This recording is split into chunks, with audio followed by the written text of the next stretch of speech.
और इलेक्शन 60 करोड़ लोगों का 1.5 महीने में हो सकता है, तो एग्जाम 1 दिन में नहीं हो सकता। इनके पास बोल है ना डिजिटल इंडिया, किसी के बाप की है क्या दिल्ली? किसी बाप की है सड़क? पब्लिक प्रॉपर्टी है, अपने अकेले खड़े हैं, भीख मांग रहे क्या? पढ़ा लिखा होकर लाचार बना दिया ना, टांग तोड़ने जैसा काम है ये। तो अगर ये घर चलेगा तो खत्म हो जाएंगे। ये एक तो अपनी गोली खाने आया तो गोली मार दो या रोजगार दे दो। 2018 में SSC GD का एग्जाम हुआ था, 2018 में वैकेंसी निकलती। आज 4 साल हो चुके हैं, उसकी फिलिंग नहीं हुई है। बात क्या है कि 60,000 की पोस्ट निकाली थी और अब जो फाइनल रिजल्ट आया ना उसमें बोले कि 54,000 को लगाएंगे। समझ रहे हो बात को? ये आपको पहले डिसाइड करना चाहिए, क्लियर होना चाहिए ना कि 60,000 निकाले, 60,000 को लेंगे, 54,000 क्यों ले रहे हो? अब जो ये 6,000 बच्चे हैं, इनका कितना खर्चा पानी आपको पता है क्या है? एक तो 4 साल हो गए, पहले से 4 साल हो गए, ऊपर से एग्जाम 2-3 बार एग्जाम होते हैं, उसका खर्चा होता है आने जाने का, मेडिकल फिट है सारे के सारे से। तो क्लियर क्यों नहीं करते आप? ऊपर से बात 4 बार वो ये नॉर्मलाइजेशन होती है। नॉर्मलाइजेशन है क्या है कि घोटाला होता है। घोटाला कैसे होता है? इस देश में आपने सुना होगा पहले नौकरियां बेची जाती थी, अब नॉर्मलाइजेशन के थ्रू बेची जाती थी। कैसे बेची जाती है मैं बता दूं आपको। SSC है वो खेलता, मतलब बच्चा तो है नहीं, नया बच्चा उसने चलना शुरू किया है और सालों से दशकों से कंडक्ट करवाती है एग्जाम, 24-25 टाइप के एग्जाम कंडक्ट करवाती है। वो क्या बोल देगी, एक पेपर वीक बना देगी, एक स्ट्रॉन्ग बना देंगी। फिर आप एफिशिएंट नहीं हो, आपके बस की बात नहीं है, आप क्लियर बोलो नहीं हमारे बस की बात नहीं है। और इस बात को सरकार ने भी माना है, सरकार नहीं माना क्योंकि नेशनल रिक्रूटमेंट एजेंसी लेके आए हैं। उन्होंने बोला है न्यू एजुकेशन पॉलिसी में इसका जिक्र किया गया है कि हम NRA लेके आएंगे क्योंकि SSC बैंकिंग और रेलवे में घोटाला है। SSC स्टाफ सिलेक्शन कमीशन होता है लेकिन सिलेक्शन नहीं हो रहा है, इसमें स्कैम हो रहा है। स्टाफ स्कैम कमीशन स्कैम ही। और आप देख लो 2018 में सबसे बड़ा प्रोटेस्ट हुआ था। जो 6,000 बच्चे जिनको कि नहीं किया गया, जो यहाँ पे ये धरना दे रहे हैं, क्या लगता है कोई घोटाला है इसके पीछे? कोई बिल्कुल है ना, मैंने बोला ना, अगर आप पहले बता दो ना। मैंने बोला कितना खर्चा होता है यार, 4 साल हो चुके हैं। एक इंटरेस्टिंग बात बताऊं आपको, ध्यान से सुनो, लॉजिकल है, लॉजिक इस देश में खतरे में है। जब आम चुनाव हुआ 2019 का तो 60 करोड़ लोगों ने वोट दी थी। 60 करोड़ लोगों ने 1.5 महीने में कंडक्ट हुआ था पूरे देश में। ये कितने बच्चे हैं? 60,000। पेपर कितने दिन में हुआ? 4 साल में। इस लॉजिक को समझो आप। और इलेक्शन 60 करोड़ लोगों का 1.5 महीने में हो सकता है, तो एग्जाम 1 दिन में नहीं हो सकता। इनके पास बोल है ना डिजिटल इंडिया, 1 दिन में करवा सकते हैं, लेकिन वो इंसान नहीं है, विल नहीं है, इच्छा नहीं है, चाहते नहीं है कि रोजगार मिले आगे बढ़ गए। क्योंकि ये रोजगार मिल गए आगे बढ़ गया तो सवाल पैदा हो जाएगा। अगर ये पढ़े लिखे तो सवाल पैदा हो जाएगा, सवाल पैदा हो गया तो एक्सपोज हो जाएंगे। शिक्षा सवाल को पैदा करती है और कुछ किया तो है नहीं, एक्सपोज इसलिए हो जाएंगे। तो यही हो रहा है इन देश में। 54,000 को ले लिया गया, इनको छोड़ दिया गया, क्यों छोड़ दिया गया? मतलब ये कोई कुछ अलग थे या कुछ अलग बात थी? साजिश है ना, नॉर्मलाइजेशन मैंने बोला ना। जो अपने कितन के नियर एंड डियर होते हैं सरकारों के, पिट्टू होते हैं, चापलूस होते हैं, जो उनके मतलब क्लोज होते हैं, उनको लगाया जाएगा पैसे देकर। जो पार्टी के वर्कर होते हैं फ्री में काम करते हैं क्या? वो सालों से वेट कर रहे हैं, किस लिए कर रहे हैं कि वो वैकेंसी आएगी, मेरी सरकार आएगी, मेरा काम बनेगा, मेरा बेटा लगेगा। तो वर्क कर रहे हैं। जो यही तो हो रहा है देश में। और क्या हो रहा है? ऊपर से नौकरियां मैंने बोला 4-4 साल में। और थोड़ा सा बता दूं, IBPS PO का IBPS की नौकरी होती है, कल का एग्जाम होता हो। 2014 में इनकी सरकार आई, कितनी पोस्ट थी? 22,000। आज कितनी रहेगी 2021 में? 1100। CGL का एग्जाम होता है, उसमें 14,000 पोस्ट होती है 2014 में, आजकल 6,000 की है। नौकरियां खत्म हो रही हैं। खत्म कैसे हो रही है? सरकारी नौकरी कहाँ मिलती है? PSU मिलती है, सरकारी संस्थान होती है, सरकारी कंपनी होती है, वहाँ मिलती है, उनको बेचा जा रहा है। बोला ना नया बजट में क्या बोला? 2 बैंक बेचे जाएंगे, बैंक बेचे जा रहे हैं। PSU 23 ये तो बेच दिया अंडर पाइपलाइन। 149 PSU का, PSU वही होता है सरकारी संस्थान, उनको बेचा जाएगा। 2.25 लाख करोड़ का टारगेट रखा डिस इन्वेस्टमेंट का। डिस इन्वेस्टमेंट क्या है कि सरकार का स्टेक बाहर निकाला जाएगा, कंपनियों को बेचा जाएगा, तो कंपनियां बिक जाएंगी, सरकारी संस्थान बिक जाएंगे, तो नौकरी अपने आप ही खत्म हो जाएंगी, देश अपने आप ही खत्म हो जाएगा। कैसे हो जाएगा? क्योंकि फिर प्राइवेटाइजेशन होगा, निजीकरण होगा। निजीकरण होने से क्या होगा? अगर वो लॉकडाउन में हुआ वही होगा, क्योंकि निजीकरण वाले 8,000 रुपये सैलरी देते हैं। 8,000 में क्या आता? कुछ नहीं आता। 8,000 तो मतलब स्कूल में फीस है। दिल्ली पब्लिक स्कूल, आप दिल्ली में खड़े हम, दिल्ली पब्लिक स्कूल के 1 महीने की फीस है 12,000 रुपये। हमारी सैलरी कितनी है? 8,000। सॉरी, लेकिन एक मुद्दा ये भी तो उठता है ना कि अगर तो आप ले रहे हो तो सबको लो, और नहीं तो 5-6 हज़ार लोगों को क्यों छोड़ रहे हो? वही तो अब बात क्या है कि जो होम मिनिस्ट्री उन्होंने दोबारा निकाला है नोटिफिकेशन कि हम 1.5 लाख के करीब वैकेंसियां निकाल लेंगे। मतलब 1 लाख से ऊपर, 1 लाख से ऊपर वैकेंसियां खाली पड़ी हैं। अब ये मेडिकल फिट है, इनको ले लो ना। ये तो 6,000 तो बच्चे तैयार हैं, ये तो तैयार है ना, तैयार माल, इसको ले लो, क्योंकि दोबारा खर्चा होगा नहीं इनका। ये समझ, लॉजिक को समझो आप। मैंने बोला ना क्यों खत्म किया जा रहा है देश को, धीरे धीरे इरोड किया जा रहा है, खत्म किया जा रहा है। जो लिबर्टी होती है ना, राइट्स एंड लिबर्टी, उन पर अटैक किया जा रहा है। पहले क्या बोलेंगे, बेटी बचाओ बेटी पढ़ाओ, जब वो बेटी पढ़ गई तो जेल में डालेंगे। दिशा रवि के साथ क्या हुआ, 21 साल की थी वो, मंदी पुणे के साथ क्या हुआ, पत्रकार हो, आपके साथ क्या हो रहा है?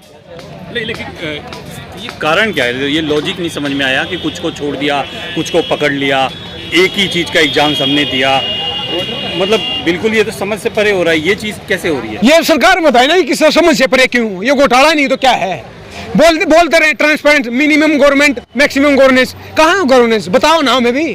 अब कागज पे लिख के दो ना, आप साफ साफ बात करो ना। 1.5 महीने से बैठे हैं, पहले तो बंगला साहिब में बैठे थे, फिर रैन बसेरा में वहाँ से निकाले, दोनों जगह से निकाले, अब सड़क पर बैठे, यहाँ से भी, यहाँ भी नहीं बैठने दिया जा रहा। आर्टिकल 19 हमारे संविधान का गारंटी देता है, राइट टू प्रोटेस्ट की गारंटी देता है, उसके अंडर एक्सरसाइज कर रहे हैं। किसी के बाप की है क्या दिल्ली, किसी बाप की है सड़क, पब्लिक प्रॉपर्टी है, मतलब पीसफुली प्रोटेस्ट कर रहे हैं। एक भी वारंट की घटना बता दो आप, एक पत्ता भी तोड़ा तो हमें प्रोटेस्ट नहीं करने दिया जा रहा। अपने अकेले खड़े हैं, भीख मांग रहे क्या? पीएचडी आप लोग कहाँ गए? पूरे देश से हैं, पूरे देश से हैं, पूरे देश से आए हैं। क्या बात है कि बोल रहे हैं कि पकौड़ा तल लो। अपनी यूपी में देखा होगा ना, यूपी में चपरासी पोस्ट निकलती है, उसके लिए पीएचडी होल्डर, पीजी होल्डर वो आते हैं एग्जाम को देने के लिए, वैकेंसी पे, क्योंकि चपरासी का फॉर्म भरे, पीएचडी क्यों करवा रहे हो आप? फिर बोले पकौड़ा तल लो। अगर पकौड़ा ही तलना तो डिग्री की जरूरत है क्या? डिग्री डिप्लोमा की जरूरत है क्या? पीएचडी की जरूरत है? पकौड़ा तलने के लिए डिग्री की जरूरत होती है क्या? अनस्किल्ड काम होता है, कोई भी कर सकता है। तो इस देश को खत्म किया जा रहा है धीरे धीरे। पकौड़े तलने वाली बात हो रही है, काम की बात हो रही है, मन की बात हो रही है, ये काम की बात नहीं है। और इनके हाथ में नौकरी होगी, रोजगार होगा, पीसफुल माहौल होगा देश में, प्रोस्पेरिटी होगी, फले फूलेंगे, रोजी रोटी होगी इनके हाथ में, देश आगे बढ़ेगा, शांति होगी, सारी चीजें होंगी, तो अपने आप ही आगे देश बढ़ेगा। किसी से मिलने की कोशिश की कि क्यों, कारण पूछा गया कि क्या कारण? कोई कारण नहीं पूछना चाह रहा। यहाँ से दिल्ली है ना, ये यहाँ सबसे बिजी इलाका, होम मिनिस्टर के सामने बैठे हैं, पूरा होम मिनिस्ट्री आती है यहाँ पे, कितने ऑफिसर होते हैं, SSCJD के SEC के बाहर भी बैठे थे, गाड़ियां जा रही थी, किसी ने ये भी नहीं पूछा शीशा खोल के भी कौन बैठे, किस लिए बैठे हैं, और बोले कि हमारे बस की बात नहीं। बस की किसकी बात है भाई साहब? स्टूडेंट के पास क्या विकल्प ये है कि पूरे देश का यहाँ आना पड़ेगा, सड़क पे आना पड़ेगा। जैसे किसान आए हैं ना, किसान कैसे आए थे? बैरिकेड तोड़ के थे हरियाणा से, 12-13 ट्रैक्टर थे, आज कितने हैं? लाखों हैं पूरे विदेशों। ये भी कहा जाता है कि ये वो बच्चे हैं जो पढ़ाई कर रहे हैं, लगातार तैयारी कर रहे हैं, इनका काम लड़ाई झगड़ा या ये सब करना थोड़ी ना है। देखिए, किसी ने कहा था कि मैं काबिल, कर्मठ, सड़क से वफादार हूँ, ये वंग है कैसा फिर भी लाचार हूँ। पढ़ा लिखा होकर लाचार बना दिया ना, टांग तोड़ने जैसा काम है ये। अगर वो कौन संभालेगा, कौन है? मैं आपका सवाल पूछा, थोड़ा रिपीट करो, सॉरी। मेरा कहने का मतलब था कि ये बच्चे जो इतनी तैयारी कर रहे हैं 4-4, 6-6, 7-7 साल से, ये कैसे रोड पे आके झगड़ा लड़ाई फसाद थोड़ी ना करेंगे? अगर दंगा फसाद कहा करे, मैंने बोला 14 फरवरी को आए थे, उसके बाद 4-5 बार प्रोटेस्ट हो चुका है, लाठीचार्ज की पुलिस वाले, लड़कियों के हाथ तोड़ रखे, सबके चप्पल जूते सब कुछ खो गया था। इनको सड़क पर रहने दिया ना, हम लेके गए गाजीपुर बॉर्डर। किसान मजदूर की तो औलाद है, कौन नहीं है? गरीब के किसान मजदूर कौन होता है? गरीब होता है। तो इस देश में सबको लाइन में लगा रखा है। स्टूडेंट की लड़ाई नहीं, पूरे देश की लड़ाई है। अगर ये नौजवान खत्म होगा तो देश खत्म हो जाएगा, संविधान खत्म हो जाएगा। हम लोग देख रहे थे कि अभी उधर भी जो है जंतर मंतर पर भी रोजगार को एक बड़ा प्रदर्शन हो रहा है। क्या लग रहा है कि रोजगार पे सरकार जो बिल्कुल विफल हो रही है क्या, जो हर जगह प्रदर्शनी हो रही है? बिल्कुल हो रही है भाई साहब, बिल्कुल हो रही है। अब बंगाल में गए हैं, नया तकिया कलाम कर देंगे, रोजगार देंगे, 2 करोड़ दिए तो कहाँ गए? वो रिटायर हो गए क्या? 2 करोड़ वाले 2014 बोला था, 7 साल हो चुके, 14 करोड़ हो गए। ये तो 60,000 है, 2 करोड़ को छोड़ो, आप 60,000 दे दो। 60,000 में चमन तो ले रहे हो आप, 6,000 दे दो ना। अब नई नोटिफिकेशन निकाल रहे हो आप, बार बार वो है कि 4 साल और लगेंगे। ये बच्चे 75% ओवर एज हो जाएंगे, ध्यान से सुन लो इस बात को, ओवर एज हो जाएंगे। तो अगर ये कर चलेगा तो खत्म हो जाएंगे। ये एक तो अपनी गोली खाने है, तो गोली मार दो या रोजगार दे दो। देश की 65% पॉपुलेशन, 65% आबादी युवा है, जो 35 साल से नीचे है, उसको रोजगार चाहिए या मंदिर मस्जिद चाहिए, मूर्तियां चाहिए। ये जो मूर्तियां बन रही है ना देश में, इसकी जगह रोजगार चाहिए। रोजगार की बात नहीं हो रही देश में। हम लोग देखते हैं कि SSC वगैरह की तो एज भी बहुत मतलब कि कम एज होती है, जिसमें मतलब कि उसके बाद बंदा बाहर हो जाता है। इंटरेस्टिंग बात पूछ लिया। मैं हरियाणा से आता हूँ, आने 2015 में ग्राम सचिव की पोस्ट निकलती है, 2015 में। 10 जनवरी 2021 को उसका पेपर होता है, 16 जनवरी को उसको कैंसिल कर दिया जाता है। 6 साल बाद पेपर हुआ, फिर कैंसिल कर दिया। अब क्या पता 6-7 साल और लगे, 12-13 साल में एक पेपर होगा, एक वैकेंसी भरी जाएगी। तो 12 साल में एक ही पेपर देने आए क्या? तो एजुकेशन को बंद कर दो, नई न्यू लगातार कम होती जा रही है। एक और बात बता दूं, आर्टिकल 21 है हमारी संविधान का, बोलता है राइट टू एजुकेशन की बात करता है। उसमें क्या लिखा है? 6 से 14 साल के बच्चों को एजुकेशन फ्री दी जाएगी। अब नई एजुकेशन पॉलिसी आई, उसमें क्या बोला है कि इसको 3 से 18 कर देंगे। क्या कि शिक्षा का इंक्लूजन करना है, सबको इंक्लूड करना है, सबको पढ़ाना है। लेकिन पढ़ के क्या हासिल हो रहा है? पढ़ के सड़कों पे बैठे, पीएचडी करके बैठे, फायदा क्या उस पढ़ाई का? आर्टिकल 23-24 उसमें बोला राइट अगेन एक्सप्लॉयटेशन है। चाइल्ड लेबर को मतलब एक अपराध माना जाता है, फंडामेंटल राइट है। अगर ये एजुकेशन मिल तो रही नहीं, नौकरी तो मिल ही नहीं, क्यों ना एक 10 साल का रोजगार शुरू कर दे।